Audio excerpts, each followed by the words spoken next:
क्या हो गया? प्रिय। स्वामी,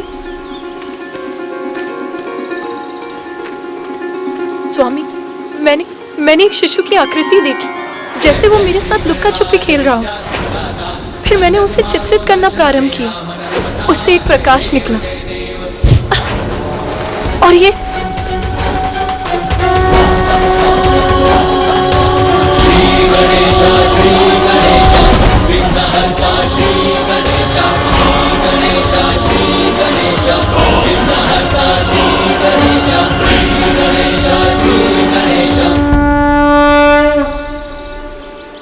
प्रिय, प्रकाश जीवन का ही तो प्रतीक है। वो प्रकाश जो आपके चित्र से निकला, वो आपकी इच्छाओं का ही साकार रूप था, जो आपको अपनी एक छोटी सी झलक दिखला गया। जैसे आप उसे पाना चाहती हैं, वैसे ही वो भी आपके पास आने के लिए व्याकुल है। आपको स्मरण है ना, मैंने आपको एक और पुत्र का वरदान दिया था। जब तक पुत्र कार्तिकेय अपने कर्तव्य को निभाकर लौट नहीं आता, आपको एक और पुत्र का सुख प्राप्त होगा। आपकी कामना ने आकार लेकर आपको अपना आभास कराया है। ओम नमस्ते गणपते त्वमेव प्रत्यक्षं तत्त्वमसि त्वमेव केवलं कर्तासि त्वमेव केवलं धर्तासि त्वमेव सर्वं खलुदं ब्रह्मासि। संसार में कुछ भी बिना कारण नहीं होता। चिंता त्यागिए। आपकी ये बिगड़ी हुई कृति भी निकट भविष्य में आपकी इच्छा पूर्ति का ही शुभ संकेत है। गजाननाय नमः। ओम लंबोदराय नमः। स्वामी, मेरी इच्छा पूर्ण होगी? ये कैसे संभव है? देवताओं को दिए आपके वचन का क्या होगा? हमें आश्वस्त कीजिए हे दयानिधान, कि आपके और माता पार्वती के संयोग से कभी भी कोई भी संतान जन्म नहीं लेगी। हमें कैसे प्राप्त होगा हमारा पुत्र? उमा, आशा ही जीवन की निराशाओं को दूर कर भविष्य की शुभ संभावनाओं के द्वार खोल देती है। जिस प्रकार हमें कार्तिकेय प्राप्त हुआ, वैसे ही दूसरा पुत्र भी होगा।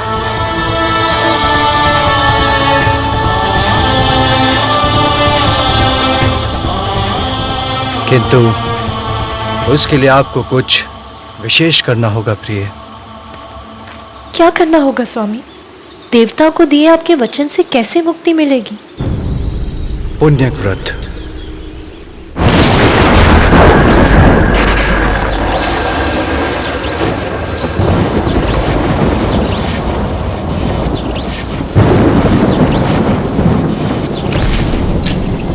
ये भोलेनाथ का कैसा प्रयास है।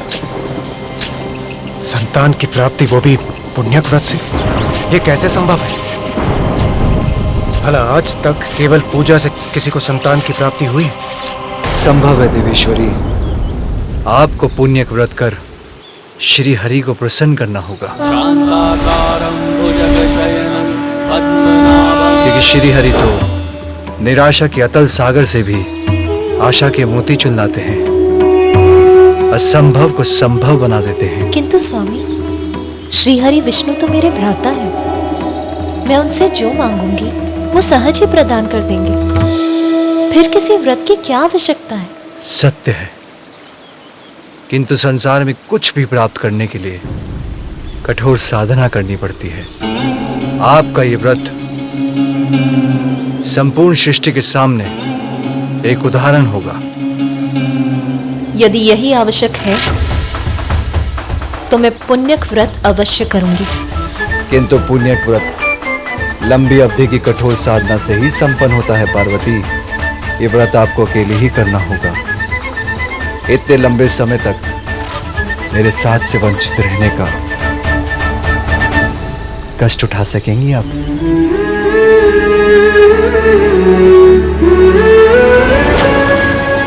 माँ,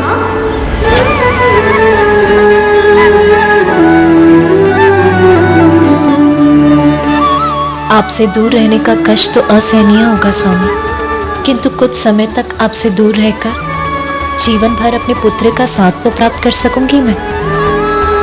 यदि पुण्य व्रत के लिए ये आवश्यक है तो ये भी सहूंगी मैं।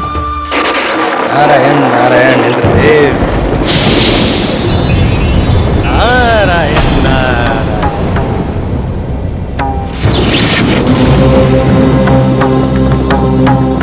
माँ पार्वती को करने दीजिए पूजा, आपका संकट है दूजा। शिव शंकर का वचन कभी असत्य हुआ है? मैं भी उन्हीं के दिए वचन के विषय में सोच रहा था देव ऋषि। भला भोलेनाथ का दिया वचन असत्य कैसे हो सकता है? किंतु माता पार्वती का भ्रम इससे अवश्य टूटेगा। नारायण नारायण इंद्रदेव, नारायण नारायण इंद्रदेव। उधर देखिए इंद्रदेव, जो वरदान मांगने जा रहा है अपने तप को बनाकर सफल, महासंकट खड़ा हो जाएगा देवताओं के लिए यदि मिल गया उसे वरदान का फल। नारायण नारायण।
महिषासुर पुत्र गजासुर की, महिषासुर पुत्र गजासुर की, महिषासुर पुत्र गजासुर की, महिषासुर पुत्र गजासुर की, महिषासुर पुत्र गजासुर की, महिषासुर पुत्र गजासुर की,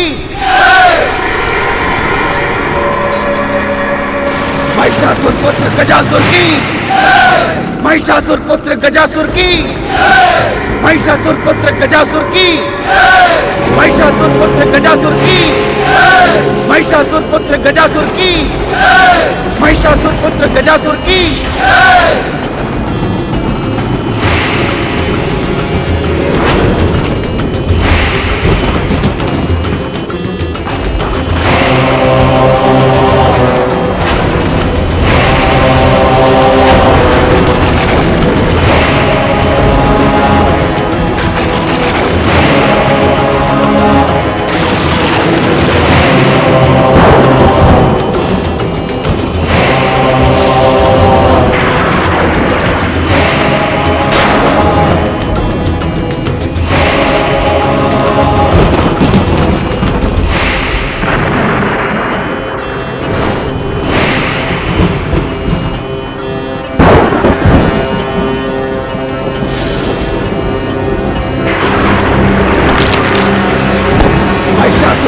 गजासुर की, महिषासुर पुत्र गजासुर की।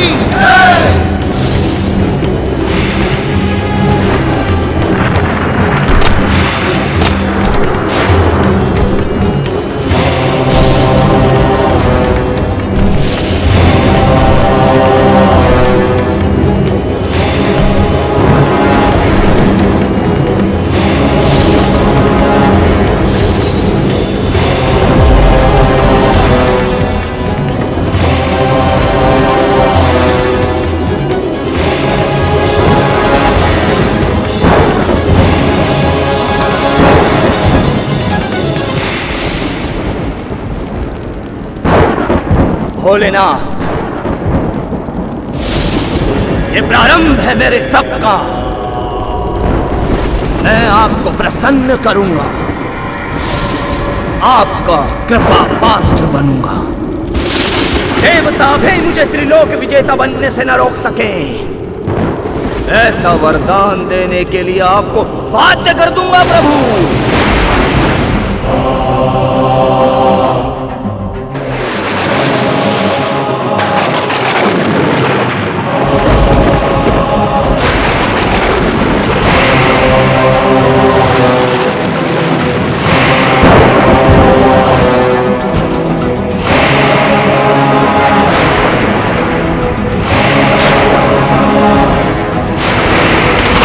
मुझे देवताओं के साथ मिलकर इसकी तपस्या को रोकना ही होगा। जग की जो जननी है पुत्र के लिए, पुण्यक व्रत करने संकल्प है लिए। सुख त्याग तैयारी कर रही कठोर, कष्ट बोध भूली भाव से भई विभोर। भूमि पे सोए माँ प्रबंध सब किए, स्वयं लाए नीर फल सुमन हरि लिए। अरुणोदय जाग शुद्धि कर्म में लगी, व्रत हेतु श्रृंगार माता कर रही।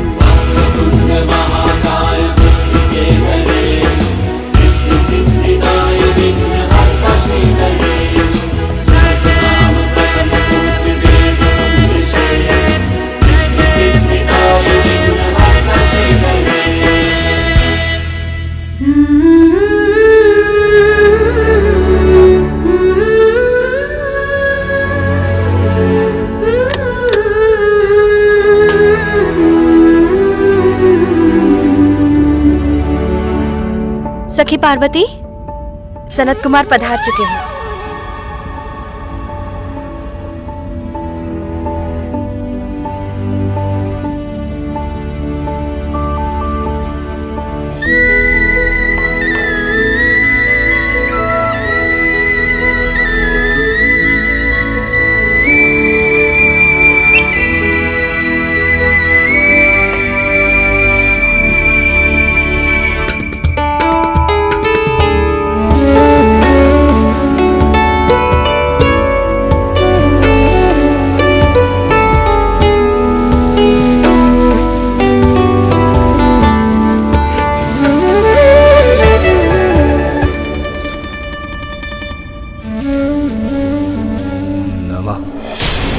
शिवाय। ओम नमः शिवाय।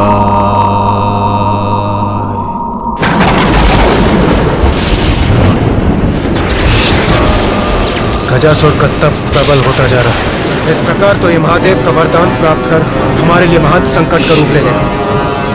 सूर्यदेव, अग्निदेव, चंद्रदेव और वायुदेव, हमें गजासुर के तप को तोड़ना ही होगा। आपकी चिंता में पल भर में दूर किए देता हूँ देवराज इंद्र। मेरे प्रभाव से तपने लगेगा ये गजासुर।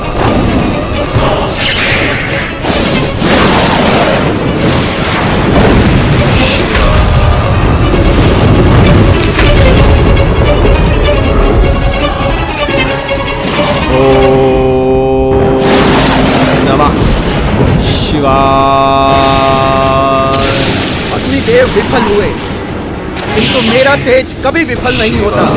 मेरे तेज के समक्ष सुरक्षित नहीं रह पाएगा गजासुर।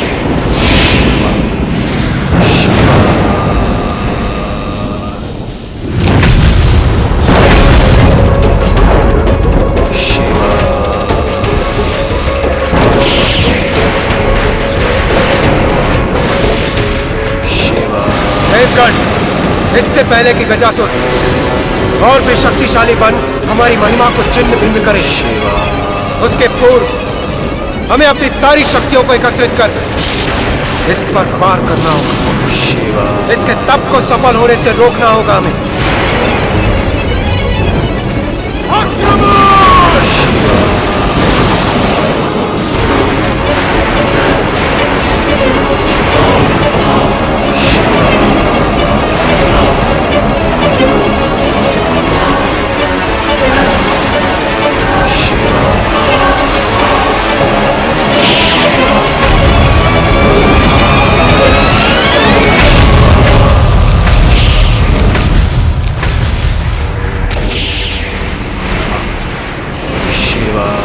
ये कैसे संभव है?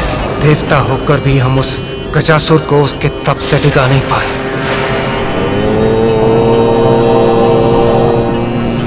नमः शिवाय।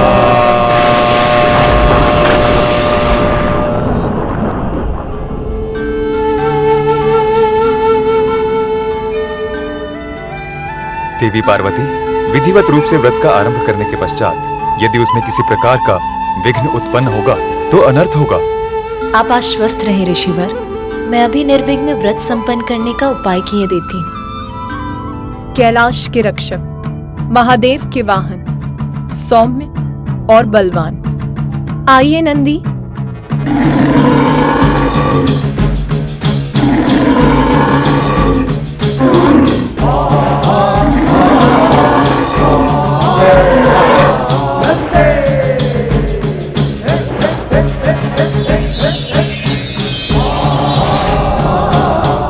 प्रणाम माता, आपने मुझे यहाँ बुलाया?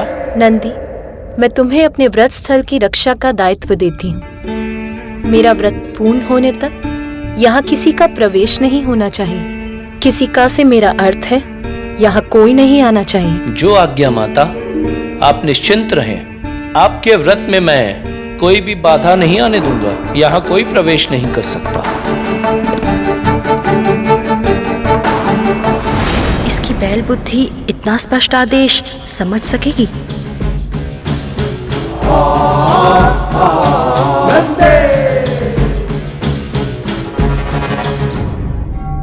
माता पार्वती, सूर्य देवता उदित हो चुके हैं। दिवस का प्रारंभ हो चुका है। आपके व्रत के आरंभ का शुभ मुहूर्त समीप है। हमें पूजा के लिए अपना स्थान ग्रहण करना चाहिए।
मैं तुम्हें अपने व्रत स्थल की रक्षा का दायित्व देती हूँ। मेरा व्रत पूर्ण होने तक यहाँ किसी का प्रवेश नहीं होना चाहिए। किसी का से मेरा अर्थ है यहाँ कोई नहीं आना चाहिए।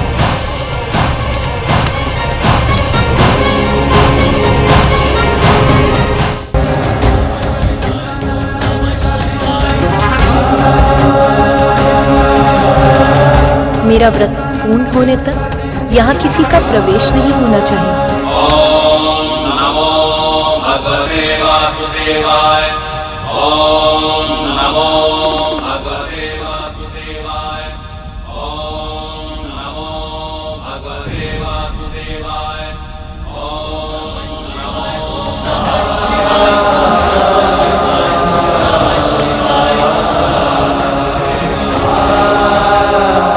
प्रभु, प्रभु वो माता ने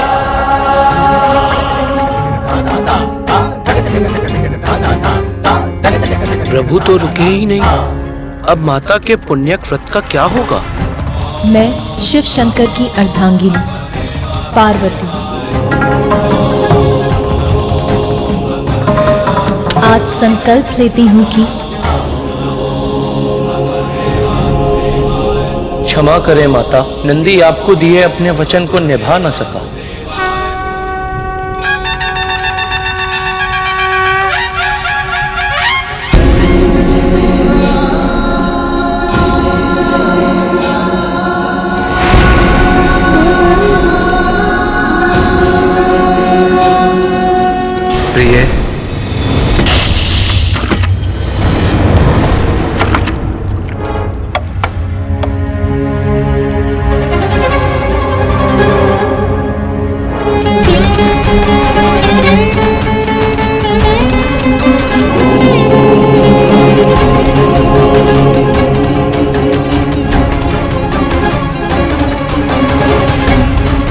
जिस प्रकार हमें कार्तिकेय प्राप्त हुआ, वैसे ही दूसरा पुत्र भी होगा।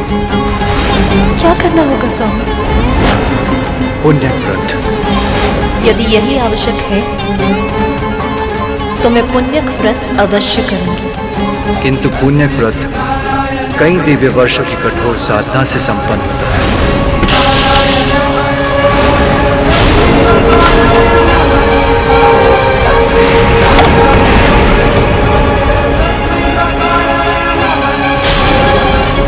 ये तो अनर्थ हो गया, भंग हो गया आपका व्रत। आप तो संकल्प मात्र भी पूर्ण नहीं कर सकी, तो लंबी अवधि का व्रत कैसे पूर्ण करेंगी देवी पार्वती?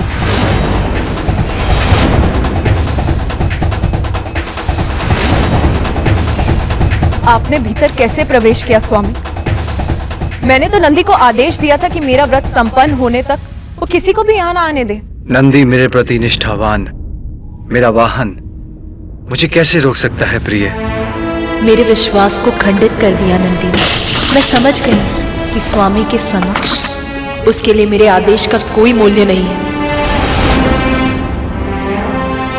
आज मेरे व्रत के आरंभ का शुभ मुहूर्त बीत गया। मेरा व्रत आरंभ होने के पूर्व ही खंडित हो गया। मुझे क्षमा करना प्रिय, भूल हुई। मैं वचन देता हूं, अब मेरे कारण आपके व्रत में कोई विघ्न नहीं होगा।